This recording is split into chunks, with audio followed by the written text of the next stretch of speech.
Ian sengaja bangun pukul 6 pagi dengan baju tidur satin berwarna hitam yang dibelinya kemarin, berharap Taeyong sudah bangun biar pria itu melihat keindahan lagu debunya ini. Semalaman Ian memikirkan cara untuk menggoda pria itu. Ian keluar dari kamarnya, langsung saja matanya tertuju ke arah ruang tengah yang kosong. Biasanya Taeyong sedang melukis sebagai buta atau membuat tangga nada untuk lagunya sendiri.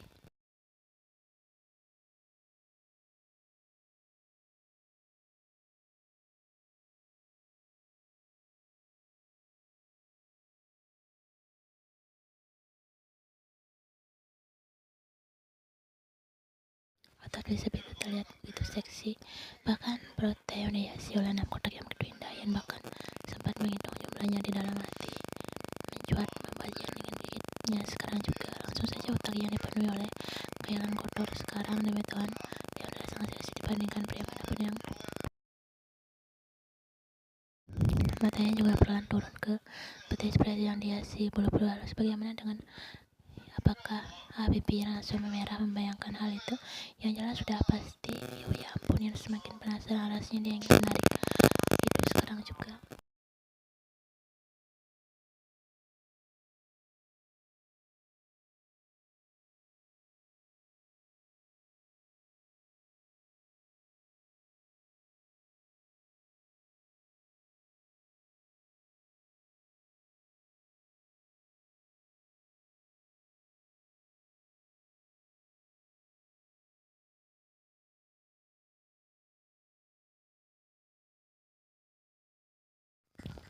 Matanya dengan jelas menatap ke arah urat-urat tangan Taeyong yang menonjol dan kemudian beralih ke arah Taeyong dan urat perutnya sangat seksi itu. Pikiran Ian semakin liar. Wow, bolehkah aku menyentuhnya? Taeyong menatap gadis itu dengan tataran tajam. Ian sudah bersiap mengangkat tangannya untuk menyentuh otot itu, bahkan dia menggigit bibirnya perlahan, namun Taeyong menantangnya dan itu membuat Ian kesal.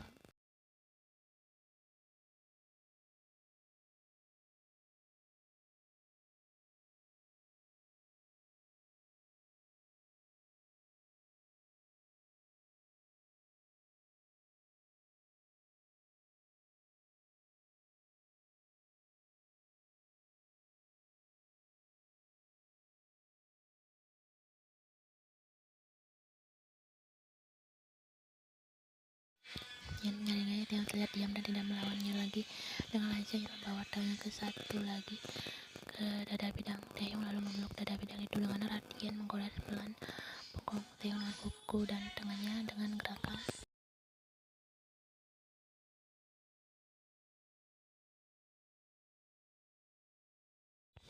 Kau ketagihan kan? Bagaimana ingin lanjut? Taeyong merasa napasnya mulai memberat atas kelakuan gadis di depannya ini. Dia mendorong tubuhnya dengan pelan hingga pelukan itu terlepas.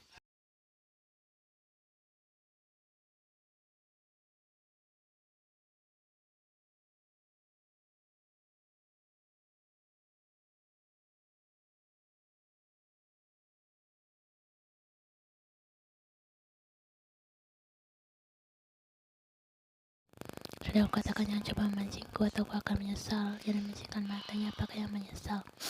Menyesal apa? Kita sama-sama belum pernah, memangnya sudahlah mencoba. Ucap Ian setengah santai. Dia tidak merasa berdosa sama sekali. Jangan pernah bermain-main denganku, gadis kecil. Aku bukan anak kecil. Aku sudah 20 tahun. Dia menjauhkan wajahnya dari Ian. Kalau begitu kau pasti paham dan berhenti memancingku.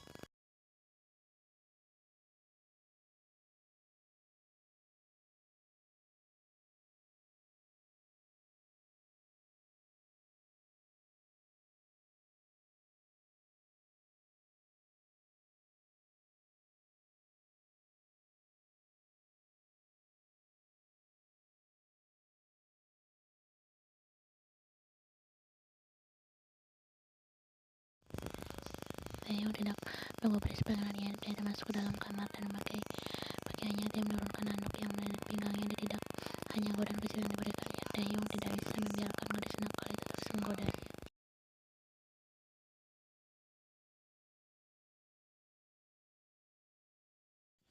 Taeyong membuka lemari pakaian dan mengenakan kainnya, namun mata Taeyong tertuju ke arah lukisan yang disembunyikan olehnya di dalam lemari. Lukisan seorang perempuan yang sedang terikat di atas kasur yang tidak berdaya. Tubuhnya dipenuhi luka-luka memar.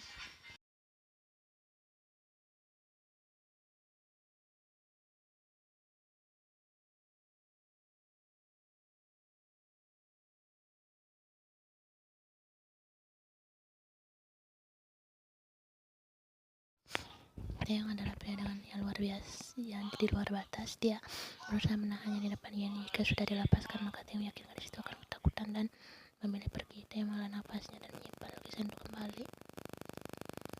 Yen hanya memperhatikan Taeyong sedang melukis lukisan baru lagi. Kali ini pemandangan masih berbentuk tembok. Tumben sekali lukisan pria itu normal. Yen melihat beberapa lukisan Taeyong yang sudah selesai tidak terlihat lagi.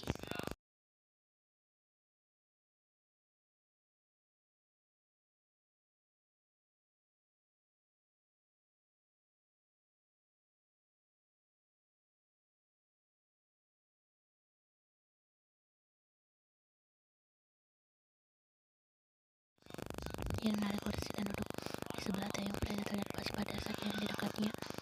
Apa kau takut aku goda ya? Dan itu kau mengerikan.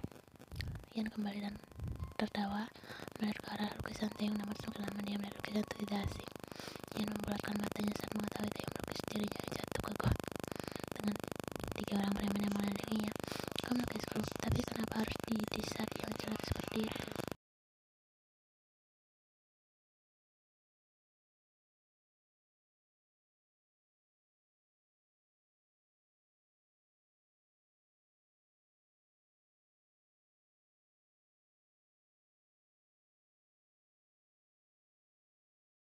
Taeyong menggeleng, aku tidak pernah melukis objek secara langsung, maka aku bisa menjadi uji coba. Taeyong melirik ke arah Yen, permintaan gadis selalu saja aneh-aneh.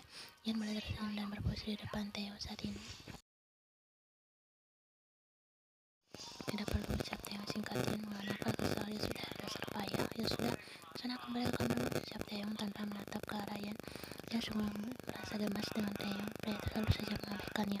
Bahkan mendapat sejuta perhatian dari Taeyong itu sangat sulit.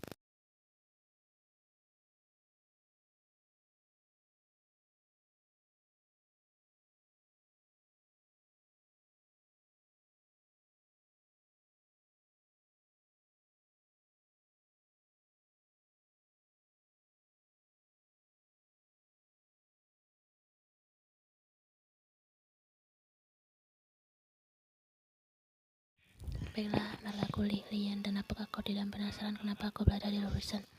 Aku tidak tertarik. Walaupun tidak tertarik, aku akan beritahu. Seharusnya kau merasa bahagia karena aku adalah tuan putri yang sedang kehilangan arah, yang berakhir tinggal bersamamu. Dia menatap sejenak ke arah Yen dengan datar.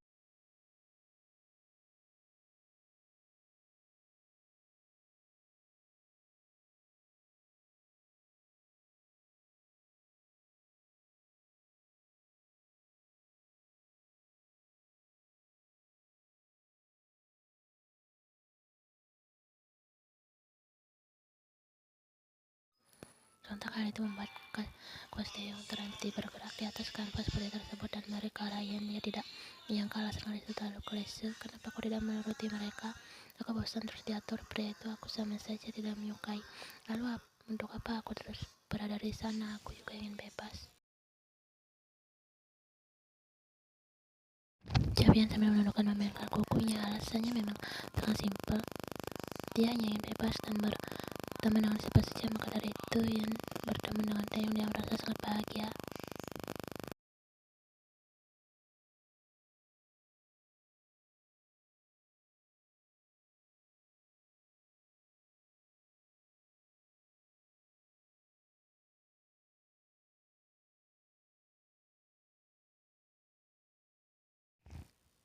Maka dari itu, jangan terlalu cuek, aku merasa kesepian, ucapnya sambil menunduk dan mengeruduk.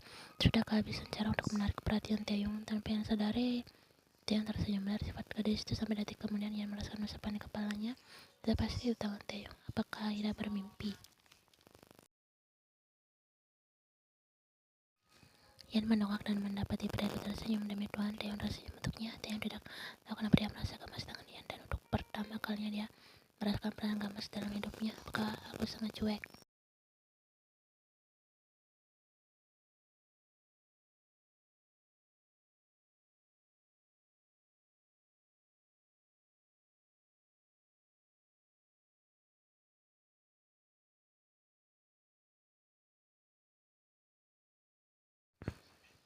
Taeyong, kau jauh lebih tampan saat tersenyum dibandingkan wajah datarmu itu.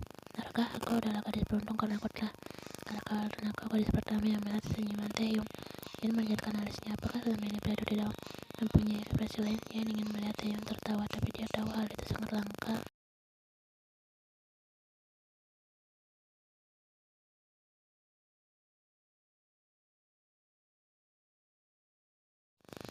Adik kecil, apakah kau benar-benar tidak takut padaku? Yan menoleh dan tersenyum kemudian menggeleng.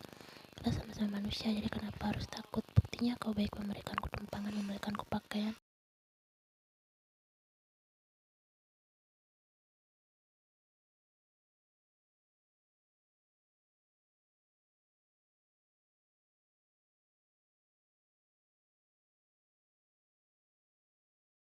Kau tidak takut mengajakku bercinta? Ia tersenyum lalu menaikkan kedua tangan di bahu Taeyong. Tidak, aku memang mainkan itu. Ucap Yan di depan wajah Taeyong. Wajah mereka sudah sangat dekat, bahkan hidung mancung sudah saling bersentuhan. Dia sudah sangat menunggu Taeyong akan menciumnya. Dia sudah tidak sabar lagi.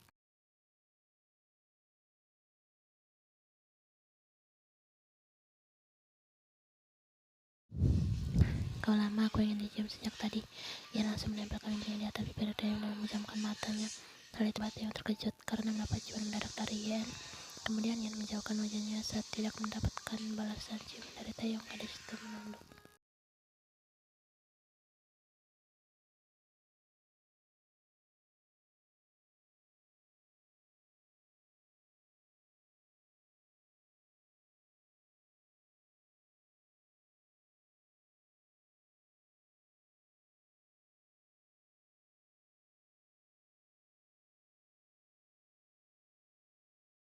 Kemudian ucapan Taeyong, bibir itu sudah membungkam bibirnya. Yan masih merasa ini bagaikan mimpi, namun kenyataan dia merasa bibir beredu secara bergantian dan berhasrat.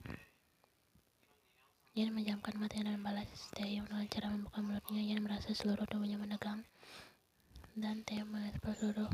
Yan hampir kewalahan. Dia mengeratkan pelukannya di punggung Taeyong dengan erat.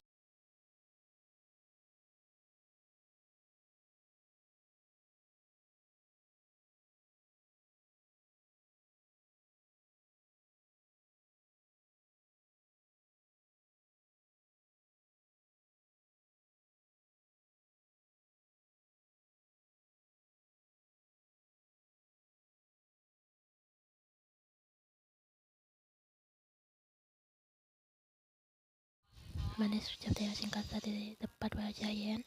Bibirku luka, aku emang suka melukai karena itu karya seni yang indah. Desis Taeyong sambil menekan luka di bibir Yan. Entah kenapa Yan merasa merinding, tapi tidak bisa dipungkiri Taeyong sangat luar biasa dan pria itu ahlinya.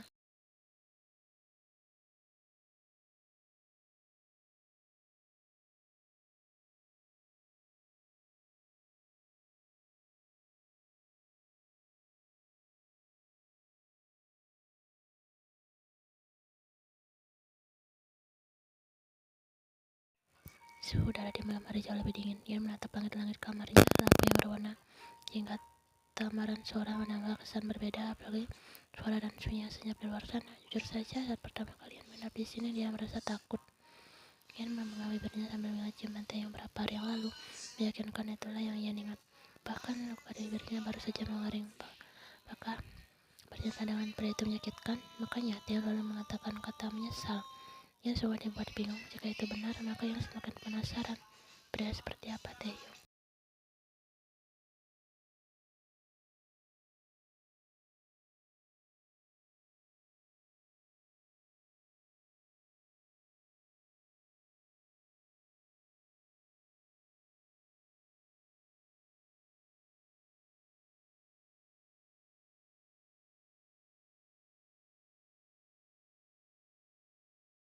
Yan memutuskan berjalan menuju dapur. Melangkahnya terhenti saat mendengar suara desetan pintu. Awalnya Yan mengira itu berasal dari pintu kamar Taeyong, namun bukan. Yan merasa merinding. Ia beranikan diri melangkah kakinya dengan pelan menuju pintu ruang utama. Yan mengintip dari balik pilar bawah. Itu ternyata suara pintu utama yang terbuka. Yan melihat Yan masuk ke dalam rumah. Mata Yan memberat saat dalam menetes di lantai dan berasal dari tangan pria itu. Yan menutup mulutnya dengan kedua tangannya saat melihat Yan mengeluarkan dan melemparkannya ke sembarang arah. Pria itu meringis kesakitan.